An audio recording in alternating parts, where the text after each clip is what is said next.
go. It's recording. I managed to avoid having myself recorded for the first part of it anyway. It was quite handy. So the way it's going to work, then Paul's going to speak for about 20 minutes.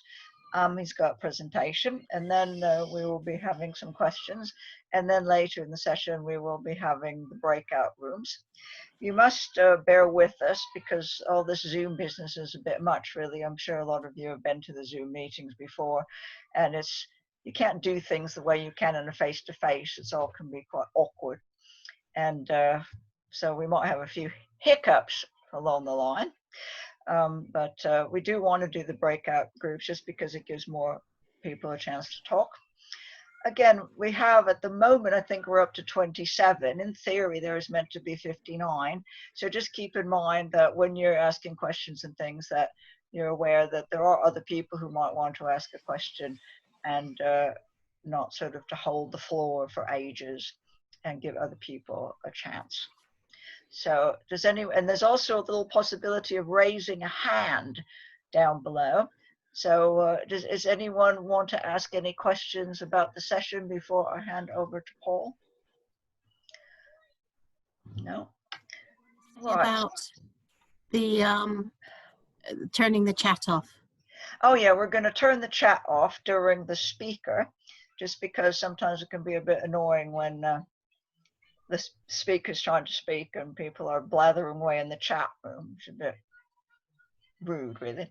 So we'll turn it back on when we open it up to questions. So you may want to type in a chat. What you can do though with the chat is you can chat to the host. If there is a sort of a question or something, then you may actually be able to do that. I think it says that you're able to, who I'd like it. If you look at your chat, you could actually do the co-host Alex Scragg. He's the one who's going to be keeping an eye on the chat. So if you do want to send an email, if you could send, a chat comment, if you could send it to Alec when you look on your little chat button. Okay. All right. Okay. So I'm now about to the first technical issue. I'm about to share the screen and with the presentation.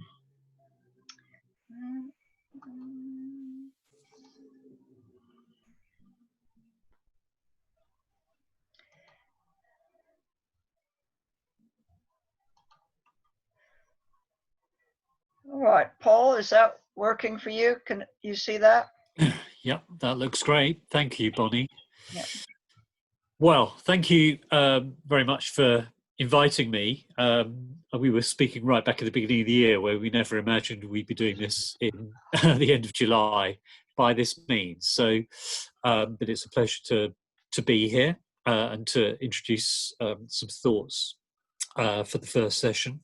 So, I'm Paul de Silva. I'm a long-term campaigner and researcher at Friends of the Earth, the environmental charity. I also wear a number of other hats connected particularly with cities and their effect in terms of consumption or demands on land and resources. And most recently, I've done the research for Friends of the Earth's current campaign on doubling tree cover in the UK, which obviously has a very strong land use angle to it, such as where do you put all these trees you want to put in the ground? Is there enough land? What's suitable? Why would you do that? And how do you balance it with other needs such as food production or housing? So I'm going to run through some evidence of land use change in the UK. I'm going to put it in the context of what's the evidence is saying about the ecological issues that we face. And then I'll propose some quick, what I think are solutions or some things we need to start thinking about. Bonnie's going to advance the slides. So next slide, please, Bonnie. Okay, so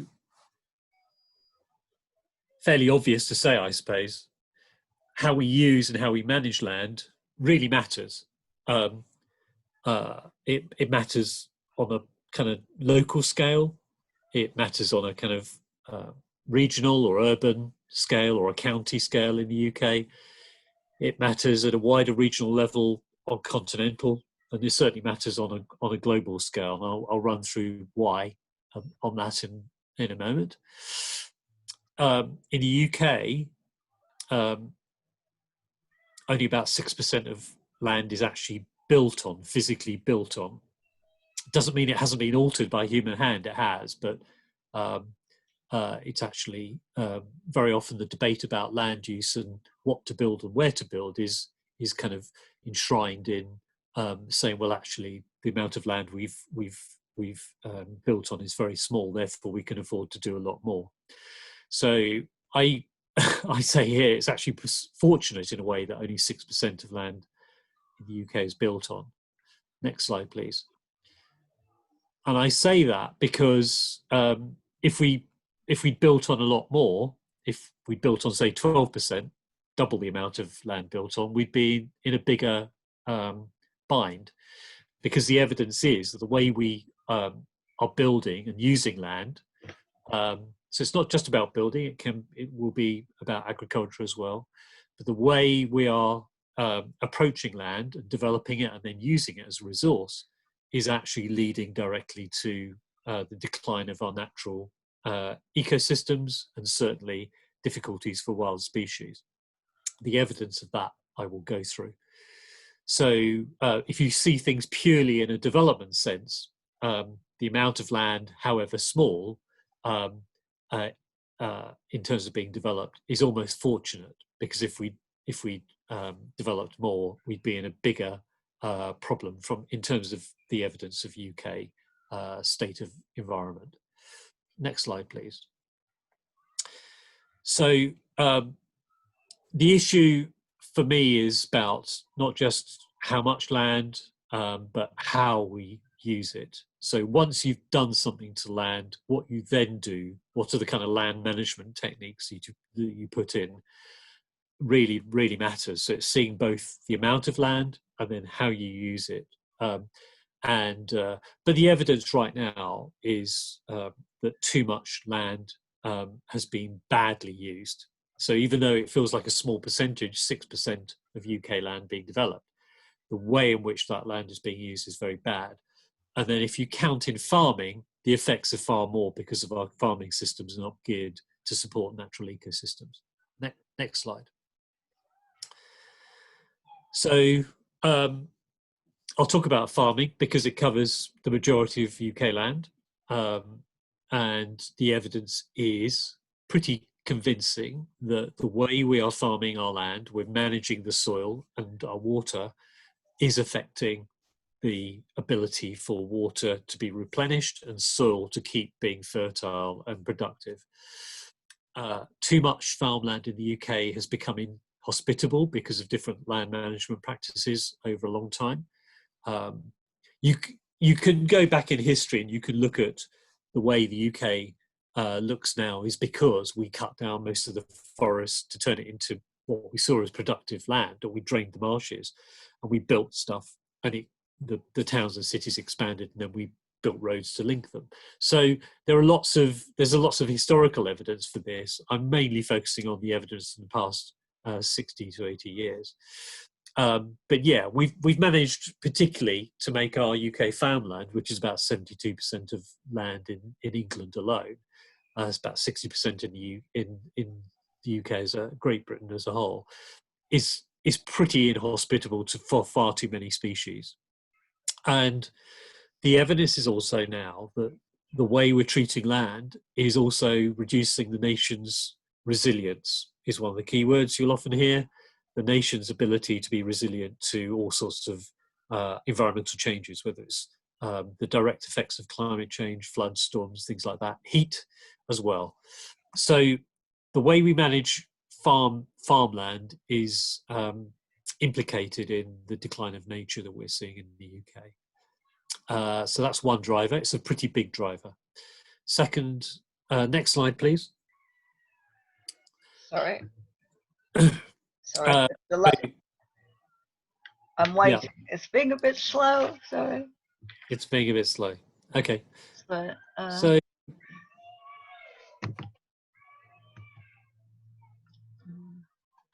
maybe I there. can. Is that okay? I don't think that's moved on. There we go. We're there. Yeah. Okay, so I've referred to farming. I referred to building. The fact that in the UK we've built on about 6% of land, which sounds small, but the way you do it matters. As with farming, the evidence is that farming is a major driver of the kind of environmental decline that we're seeing in the UK. And the same applies to what I call insensitive building, which is kind of me being nice in a way.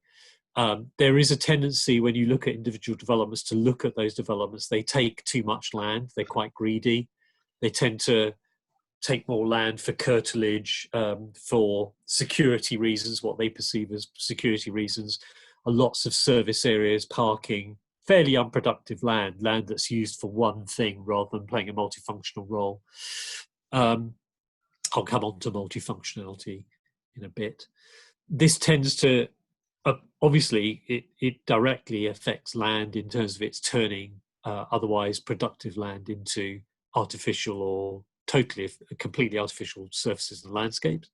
So we're turning either natural or semi-natural land and habitats into physically hard landscapes for buildings, parking, service areas, and land that doesn't tend to fulfill any other function. So what does tend to happen, and what we see quite a lot of, particularly in commercial development and some housing, is that land will then be reverse engineered with landscaping features which look pretty in an artist's impression, but are ecologically useless very often. So too often I see building commercial development where amenity grass is put in, where there was probably quite high functioning soil and other natural features, and very often planting of not great value to nature. Some developers are getting better at this. It has to be admitted. I don't want to tar everyone with the same brush, but the standards are far from where they need to be. So insensitive building practice, once you've built it, that's one thing, because you've lost that functioning land. And then how you maintain it matters as well. So one example of this is that car parks tend to accumulate lots of oil and dust from cars or vehicles. That tends to seep off into the water systems, or the people who've got the maintenance contract are then employed to go around and put herbicides or pesticides onto concrete as well to keep down weeds, what are perceived as weeds. These all have an ongoing effect on the quality of the landscape. And that causes knock-on environmental problems. Okay, next slide. And then the third driver is what I generally call infrastructure. Have I gone too far, is that right? Yeah. If you go back to the last orange one with the orange box. Yeah. The third, that's one. Then what I call infrastructure. There are too many infrastructure projects which have a tendency to fragment the landscape, natural and semi-natural habitats and landscapes. This is a problem from an ecological point of view, because dissection basically stops wild species and their right to roam. Again, there's quite a lot of evidence how different species are affected by the fact that what were once landscapes they could travel across and travel through are cut off by insensitive development. Roads are the obvious one, of course. Roads that are seen as vital for economic progress or development, and which are used to connect up the different habitats and centres we use, either for living or working, or for economic activity. And there has been done some work. Some work has been done to try and mitigate the effects of roads by putting in things like back corridors or frog passes or things like this. I think the evidence of those being successful is debatable. But this fragmentation of the landscape is important in the UK because the evidence, again, points to fragmentation being a major cause of environmental decline, and the same internationally. Okay, so that's very broad brush. I'm just going to run through, if we move on to the next slide, a sequence of, just to put this in international context in terms of evidence. So little over a year ago, it was the day that Meghan and Harry had their baby, I've forgotten his name, whatever his name is, the baby prince. And the news until about 1 o'clock was dominated by this story. So the IPBES Global Assessment, which is the Intergovernmental Panel on Biodiversity and Ecosystem Services, which is like the nature equivalent of the Intergovernmental Panel on Climate Change, the IPCC, all very long words. They came up with a major piece of work, which wasn't the first piece of work by any means, but it did, I think, give people a jolt. But basically said that we've got this kind of rising demand for land and materials for all sorts of reasons, particularly since the Second World War, but certainly since the 1970s, for all sorts of materials. But also the evidence is that there's a declining capacity for the planet to meet that demand, and particularly the land and seas to support all these kind of multiple pressures on resource demands. Next slide, please. What they also talked about was how the evidence is that the way in which we're treating land, and when I talk about land, I tend to include water, not necessarily seas, but the edges, so wetlands, but also rivers, catchments, things like that, to actually underpin the things that governments had already agreed are really important to kind of for life on Earth. So the Sustainable Development Goals, the SDGs, the IPBES report showed that actually 80% of those SDGs were being thwarted because of our erosion of nature, largely through our despoilation and degradation of soil and land. So again, this is where I think looking at things from an economic lens, ecological lens, allows you to also debate the ecological effects on the economy and on community and society. And some would argue it's a moral issue too. Next slide. So the evidence has, this is international evidence. There are references to the in the final slide, which give you links for all these, but you can probably find them up. Acting up again. There we go. Okay. So the chair of the Intergovernmental Panel on Biodiversity Ecosystem Services, Bob Watson, basically said land degradation, the way we treat land and biodiversity and climate change are interlinked, and we have to see them as linked and as a core challenge, and you can't deal with them in isolation, and they need to be addressed. So the fact that we look at land and we think it's a free resource is kind of, time's running out on that as an issue. Next slide. And the co-chair of the assessment, Joseph Settley, also said this, that the scope for the space or the scope for wild species and habitats is shrinking, and they've done the mapping that shows this. It relates it to land use. It absolutely relates it to the way in which people treat land and soil. And that's universal, that's around the world, not just in one region in particular, but some regions are particularly affected.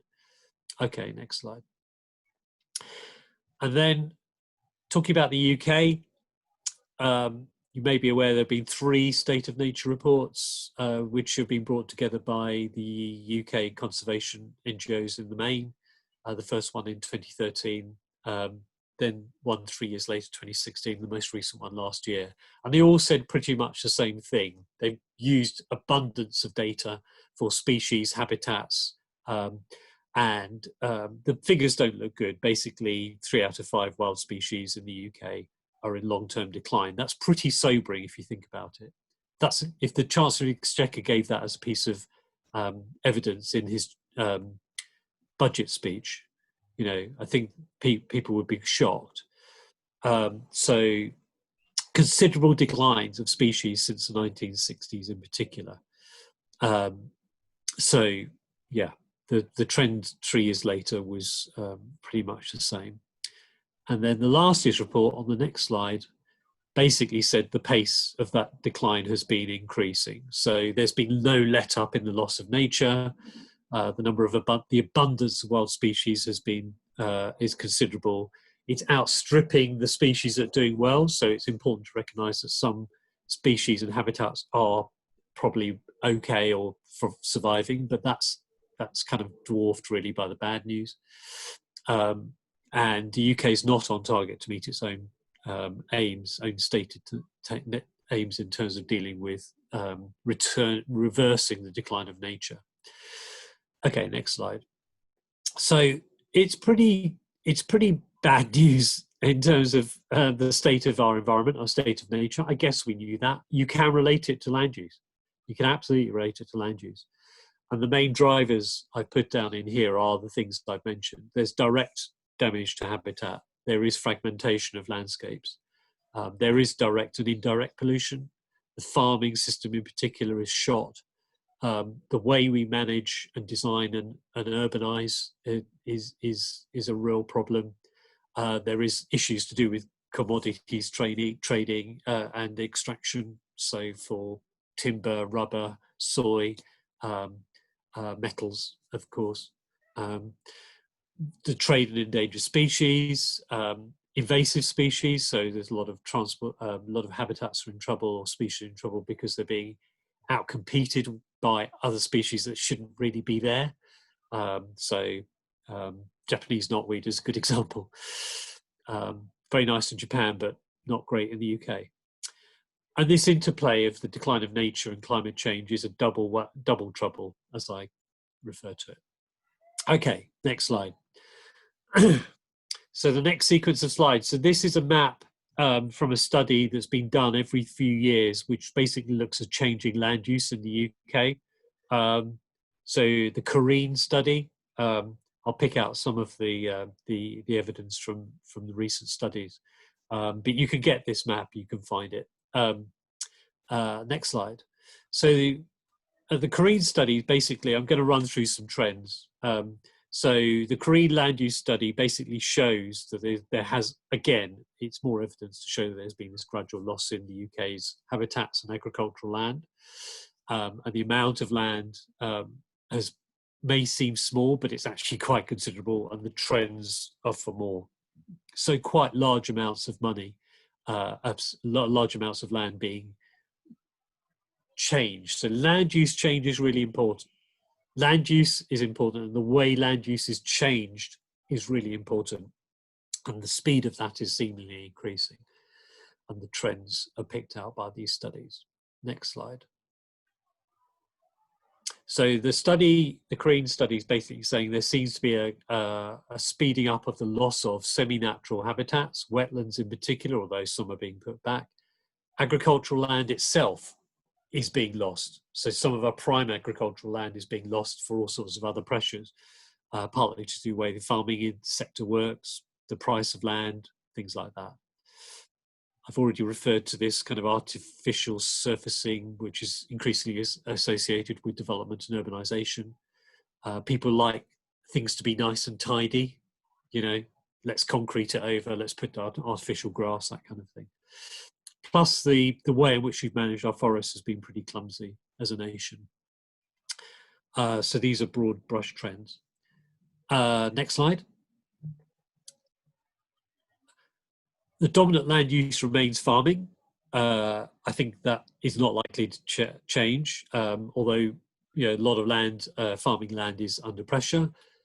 Farming, when we talk about farming, it's mainly to grow crops and to graze animals, cattle, sheep.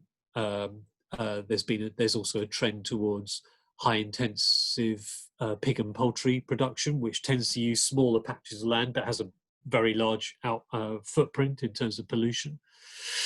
The The next dominant land cover in the UK is forest for commercial or mixed natural woodlands. So you might think we're doing okay, but actually we're least one of the least wooded nations in Europe, and there are historical reasons for that. And then this kind of rise in artificial surfaces, this idea of we've just got to make everything tidy and it's our land, not yours, and that loss of function, that loss of land being able to play a multifunctional role, and the people who love to pour concrete. So again, these are some of the trends behind changing land cover. Next slide. And the figures show that quite a lot of forest was lost to artificial surfacing, mainly through the growth in urban areas. So this gradual creeping pressure on the green belt, pressure on natural forests, building about high-speed rail 2 isn't exactly helping our record on forestry. Loss of forest to artificial surfaces, agricultural land being lost to artificial surfaces, and wetlands to artificial surfaces. Again, you can see the figures. We need to be putting this stuff back, not losing. So it's all about turning the trends round. Next slide, please, Bonnie. Yeah, this was a figure for the amount of land lost or changed. Again, it feels like small amounts, but when you're in a hole, you kind of stop digging. Well, if you can equate the amount of land lost up to 2012 for the 6 years to 2012, that's not a very long period to the size of the county of Rutland. So if you continue those trends, you will start to see large changes in a very short space of time. So the speed of change is considerable too. Okay, so next slide, please. So this is very broad, but I think the solutions to this, these aren't all the solutions, but some of the solutions, I think, do start with us starting to look at the multifunctionality of land. So when I talk about multifunctionality, I mean, if you look at a piece of land or a landscape or a townscape or wherever, is that land doing what we need it to do to soak up carbon, to be good for nature, to help hold back flood waters, to grow crops if it's appropriate, to be beautiful and lovely to go and visit for enjoyment and health. And if it isn't, then we need to start looking at why that land is not working. And we can get the data on all of this. There's no shortage of evidence and data about what is working. There's very good data maps now as to the soil. You can pick an issue like soil, which is pretty fundamental to land, and the fact that we're losing soil, we're losing too much soil, therefore we're not able to use the soil to store as much carbon as we want to, or to hold back floodwaters, or to be able to produce nutritious food. So you can get very good, keen data, almost down to very hyper-local level, and then explode it and look at a national picture to question the multifunctional purpose of that land. There's this whole trend towards natural capital, to start looking at land and natural features and trying to work out their true value.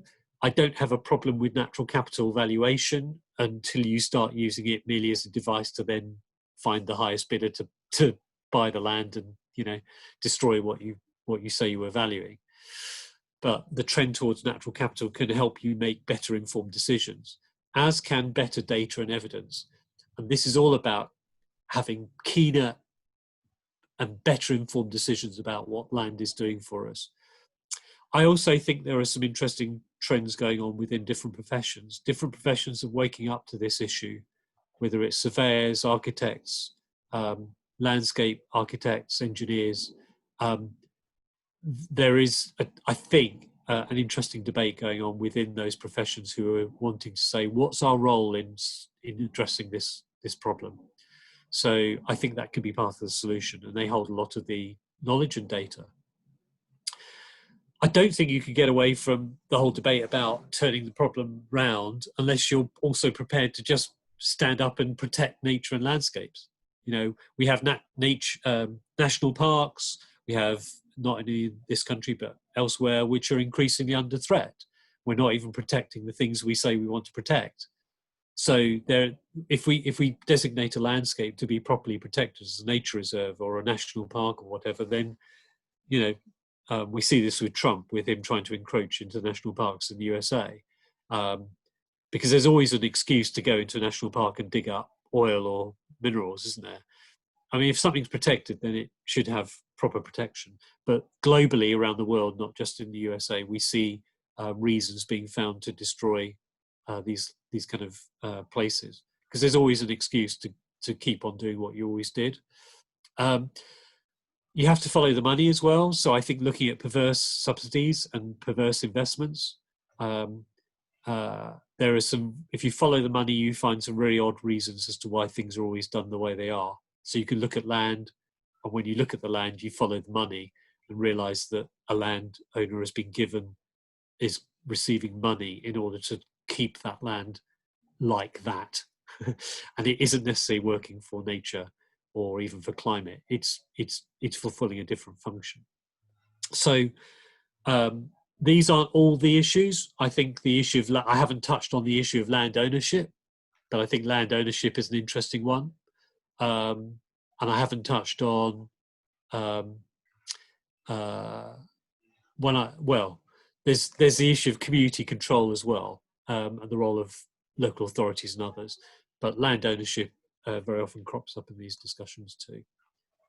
And next slide, nearly there. Oops, this is when I.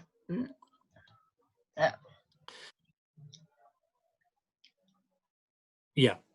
So here is just a few of the references to some of the studies that I referred to, mainly at the international level, which are well worth looking at. I've done a few blogs on these myself. I'm wearing my Friends of the Earth hat, so I'm happy to circulate links about that if need be. That's it. There's a lot more I could say, but I wanted to just make a kind of taster and to throw a few ideas and thoughts out there. I guess the key thing is this debate about multifunctionality, using better evidence and making better informed decisions about how land works for us and allowing people to enter that debate. So I hope that's useful. I'm sure it's raised more questions than it's answered, which I guess was the idea. Okay, thank you very much, Paul, for that. No, I'm not muted. I'm just going to use my position as a chair to ask a couple of questions first before we open it up. I suppose the issue for us, the People's Land Policy, obviously the issue of land ownership is quite fundamental, but I suppose my biggest question is, we can see what the problem is, and the problem has been going on for decades, not longer, but we still seem to be going in completely the wrong direction. So what are the obstacles to us actually beginning to move in the right direction? Why aren't we moving in the right direction? And secondly, do you have any ideas of any specific policies that you think we should really be campaigning for? And you could maybe refer even to your work on woodlands, because what kind of policies are needed if we need to double tree cover? What needs to happen? Yeah. Well, those are huge. Those are huge questions. So the reasons why things aren't changing is because we're very good at keeping on going. We tend to just think. I think the pandemic's brought it home. I think it was already happening anyway. People are realizing that there's some of this stuff is for those older people in the audience, including myself, all going, well, we've heard this all before. We should have been acting 30, 40 years ago. And the answer, of course, to that is yes. The point is, it takes a long time for these things to realize. Organizations and institutions have been hooked into certain ways of doing things, and the money makes it very attractive to not change. I think if you look purely at the UK, the whole issue of land and land ownership is very complex. It's extraordinary to look at the history, as some people have written about this, and the way land is used and the way land is owned is it's justified for you some fairly feudal systems, going back to feudal systems, or pre-feudal systems even. But I think if we want to tackle some of the things I've referred to, so how to get a better sense of changing. So almost, yeah, land ownership is really important, but even if we disagree with the landowner, why have they got that land? Are we convinced that they're using it in a good way? If we want to change that and be far more conscious as a nation and as communities about whether land is being well managed for this multifunctionality, then what we almost need is a land use strategy. You almost need a spatial strategy for the UK. And that's not the first time some of you may have heard that, but spatial strategies allow you to look at land use in relation to these things, such as these kind of overarching issues such as climate change or habitat restoration, and river catchments and things like that. You get out of just looking at a parcel of land. You look at a more sweet, and you look at it more. You have a greater overview, and then you're able to say, okay, how can we know that this parcel of land or this owner is managing that land in a better way? Because you can run the numbers, you can do the data, you can do the science, and that stuff is available. So I think one of the solutions is about being able to use better evidence almost on a daily 24/7 basis to show up what is needed to happen. To be positive about this, some of this is already happening. So there has been a change. It's been slow, but there has been a change or the pennies have dropped around the whole management of catchments.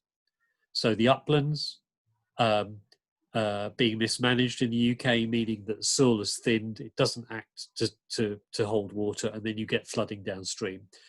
I mean, ecologically, that just makes common sense, but the mindset of decision makers and construction professionals or engineers for a very long time was the only way to deal with rivers was to put them in concrete. So that's the way to keep them, communities safe, and it's backfired. It's proven not to be the case. Or we're okay to strip away forests from the uplands because the land is better used for grazing sheep. So the lessons of that have started to be learned, and the benefits are starting to be seen in terms of cleaner water or less flooding or what have you. So we have to be able to point to some really good examples. We have to be able to point to and show up where land is still not being used well. And you can do that through the data, and you can do that through a kind of national landscape or what I call the spatial strategy, which allows you to look at these things and zoom in and then zoom out.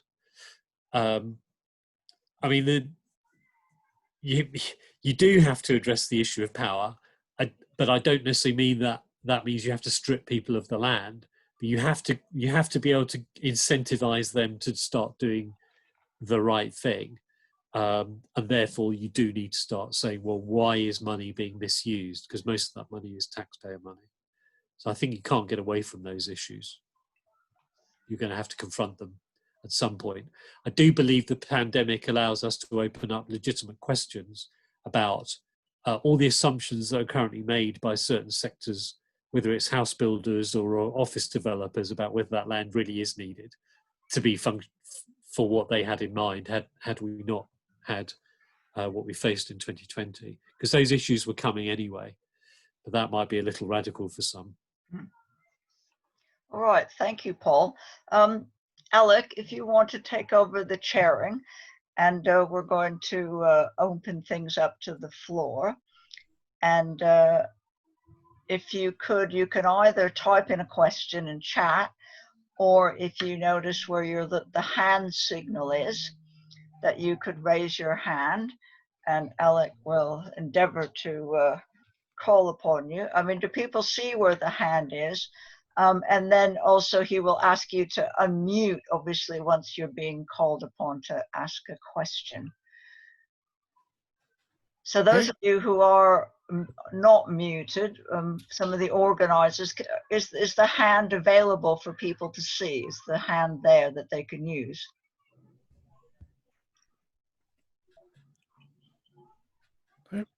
Yeah. Gandhi, sorry. I can see a question about. Mina's asked a question about is multifunctionality already developed land or untouched land? My answer to that is it's about all land. So, so the developed land might be an office block with car parking or a supermarket with car parking. The car parking is performing one function and one function only. It's a car park. It's unless a supermarket's open 24 hours a day, it's a car park for a certain 12 hours a day, maybe, whatever, 18, and after that it's completely unproductive land, except in the negative, in that it will probably contribute to urban heating, it will probably lead to lots of oil and pollution runoff and various other things, and it's not being used for nature or for carbon storage. So I think we have to get smarter, cleverer about working out how land can and be performing more than one function. The car park is obviously just one example. The same would apply to semi-natural or even landscape land. So there's quite a lot of evidence that urban parks could be far more functioning far better for nature and for carbon storage than they are. They may look green. We obviously want to protect them, and there's been a huge interest in them during the pandemic, heightened interest in saving our parks and making better use of them for recreation. But there's a lot of compacted soil, there's a lot of the same type of planting, so it's not very biodiverse. And these kind of things, can we use parks more for flood storage and things like that? Looking at how land interacts with each other. So just because you've got a park there doesn't mean that you shouldn't also have a park there, or even look at how to connect them, right past your street to connect the two. So, so I think it applies to all land, because we need all land to be effective to kind of to address the problems we've seen, rather than see parks as kind of green deserts in a landscape, green oasis in a landscape, and be happy with that. I don't think that's the right approach. That's not going to solve our problem. Just as we need all soils to be functioning. In terms of tree planting, we've got a current campaign to double tree cover in the UK, because we think that we've run the data to show how that's feasible. And it's certainly not about planting trees on peat bogs or on nature reserves or whatever. It's about there's enough available land that is underused and is suitable for tree planting that could be used. But you certainly need all soils to be able to soak up carbon, because soils are more effective. They hold more carbon than trees alone. But of course, you need both. You need trees and soil.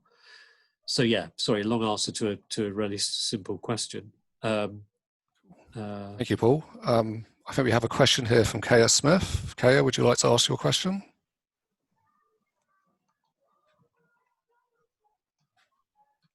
Hi. My question's there.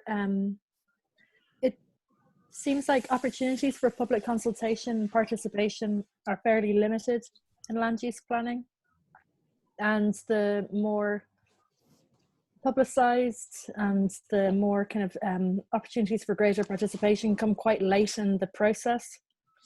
And I was wondering if you thought that earlier public consultation in planning decision making is that like a way of getting this evidence and these ideas into decision making in a way that could be a bit more effective?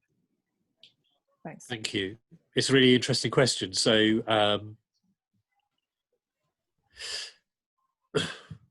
so the land use planning system, certainly in England, because we have to bear in mind that different planning systems exist in Wales and Scotland and Northern Ireland, but certainly in England, I think it's easy to bash. Done well, planning is a very effective tool, but unfortunately, it has been on the receiving end of lots of, in inverted commas, reforms, which have, I think, denuded it. They've rendered a planning system that was No one was ever saying was perfect, but was capable of making balanced decisions, and now it's increasingly geared to basically saying yes as quickly as possible to whatever development comes forward. I worked on this for quite a long time, so I know the ins and outs of the reforms in 2011 and the Localism Act and the latest set of proposed reforms. So that's the background. Spatial planning is absolutely central, so it's not just land use planning. We tend to look at land use, when we say land use planning, we just tend to think about what should get built where, and does the developer come forward with an application, do they get a planning permission, does it before go for a council, does the public hear about it? Spatial planning allows you to look at more than just individual developments. I think the point about public consultation is always contentious, and the government would say, well, we have asked developers to start earlier in the process to engage with communities. My experience, and I'm not saying all developers are the same here at all, my overall experience is that developers are not very good at doing, they're very good at doing tick box consultations and then turning that into saying 80% of people think our tower is brilliant. They're not very good at doing the long-term engagement, and they're not being asked to either. So communities need to be far more demanding of the quality of the information that's brought forward, and they need to insist their local government, their local planning authority are far more discerning about what information is presented.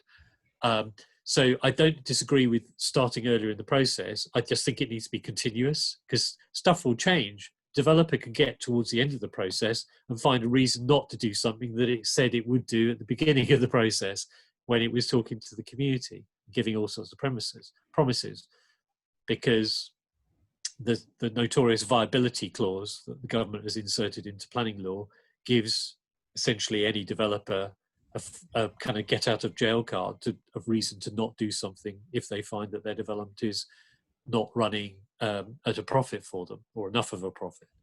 So could earlier and better consultation use the evidence and make better decision making? In theory, yes, but it depends on the quality of the information that goes into the consultation. And I think what we need is more reliable data that's held centrally, rather than developers presenting their case based on what they found. You know, some of this evidence and data should just be uncontroversial. It should just exist based on centrally held knowledge. And I think increasingly government is in a position to be able to hold that. So what is the evidence of the state of the environment in, Little Snoring or, wherever is under examination? And how does this scheme or development improve or detract from that? You need that baseline data, because otherwise everything becomes contested, and the community very often doesn't have the evidence to do or the time to get involved to the degree that would help give them a better chance. And this isn't about saying no to most development. The argument the Prime Minister made a few years ago, is always made, the planning system is always blamed incorrectly, in my view. Again, I'm not saying it's perfect, but the recent speech by the Prime Minister saying, the planning system needs reform because it's stopping development is a nonsense, because the figures just don't show. Most development gets approved, actually. Most development does get approval, and allowing people to engage in that is a good thing. Is a good thing. It's so much better if the decision is the ultimate scheme is so much better as a result. Or actually, do you know what? The reason we have a planning system is that it isn't just automatic that a development will come forward from a developer and that they should get approval. And if it's not good enough, it should actually be refused. Simple as that. The whole purpose is to improve the end game. And if that developer can't do a good job of it, then move aside and let someone else in. Great. Thanks very much, Paul. And thank you, Kaya, for your question. I believe John Lipetz has a question. Would you like to ask one, John?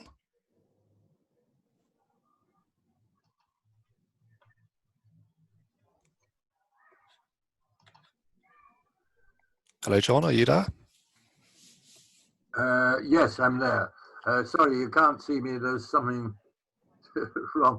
I was very keen that looking at that land, it's provided by nature, and we need to look at ownership of land.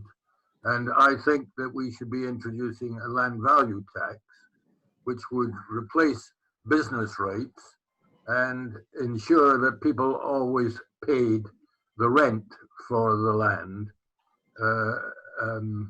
a land rent, and it would change the financial situation and give us a chance to tackle such things as the climate crisis. That's my view, and it's a view of a number of us in the Coalition for Economic Justice, and I'm a member of the Labour Land Campaign that would fight for it. And I think it's important that enables your work to be achievable, given that land values in towns and cities are much higher than land values out in the countryside. Yeah, I'll comment briefly on that. I think certainly Friends of the Earth has kind of looked at the whole land value issue for a long time and been broadly supportive of it. I think the way the land value system works could also be really improved in this smarter, keener sense by getting good evidence, because you're right, land values tend to be higher in urban areas, but we need to be valuing agricultural land more and better as well, because the danger is that gets sold off for inappropriate development. So if you take this natural capital approach, which again I said earlier, I think there are limits to. I don't believe in just valuing everything and then putting a price on it and selling it to the highest bidder. I think the natural capital approach should be there ultimately to get you to think and make better informed decisions. If you do look at the multifunctionality of land, you can run the numbers, as I said, on that, and then get a better sense about what that land is actually doing for you. It's not that long ago that people would said the uplands weren't worth anything because they never factored in the fact that they probably kept us free from flooding. So we had the flooding and then we paid the mop-up costs for the flooding later. So if you factored in land value for the uplands, which may be no good for some things, but probably undervalued from a tourism point of view or a flooding point of view, the price of that land might go up. So equally, the price of supermarket car parks might go down. Good. Thank you, Paul, and thank you, John, for your question. We have a question from Nick Faraday about population. Nick, would you like to ask your question?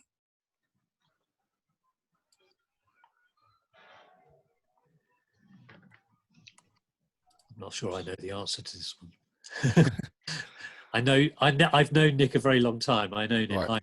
We must